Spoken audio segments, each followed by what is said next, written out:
ব্যর্থ হলো ইসলামাবাদের সংলাপ। সমঝোতা ছাড়াই পাকিস্তান ছাড়ছেন যুক্তরাষ্ট্রের প্রতিনিধি টিম। টানা 21 ঘন্টার ম্যারাথন বৈঠক। বিশ্ববাসীর নজর ছিল ইসলামাবাদের দিকে, কিন্তু শেষ পর্যন্ত আশার আলো দেখা গেল না।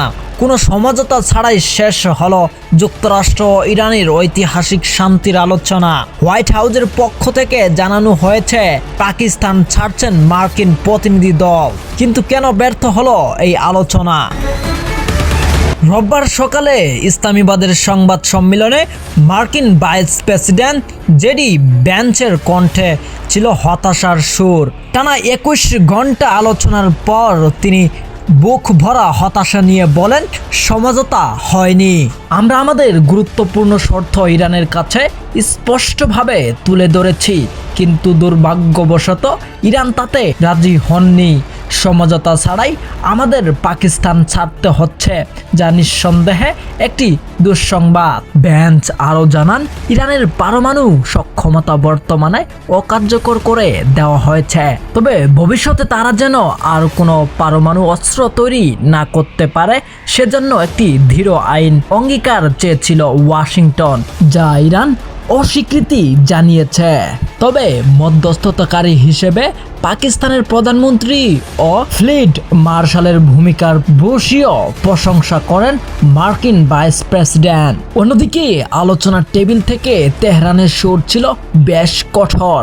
সংবাদ সম্মেলনে মার্কিন দাবির কড়া আলোচনা করেছেন ইরানের প্রতিনিধি দল। ইরানের পররাষ্ট্র মন্ত্রণালয়ের মুখপাত্র ইসমাইল বাগরাই এক বিবৃতিতে যুক্তরাষ্ট্রের দাবিগুলোকে অতিরিক্ত এবং বেআইনি বলে অভিযোগ করেছেন। ইসমাইল বাগরাইন আরও বলেন, যুক্তরাষ্ট্র এমন কিছু দাবি করছেন যা ইরানের সার্বভৌমত্বের পরিপন্থী।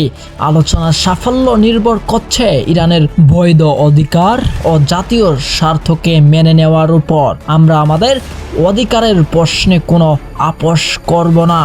ইরানের প্রতিনিধিদের মতে, যুক্তরাষ্ট্রের আলোচনার নামে মূলত চাপ প্রয়োগের পুরনো কৌশল ব্যবহার করছে, যা বর্তমান পরিস্থিতিতে অগ্রহণযোগ্য।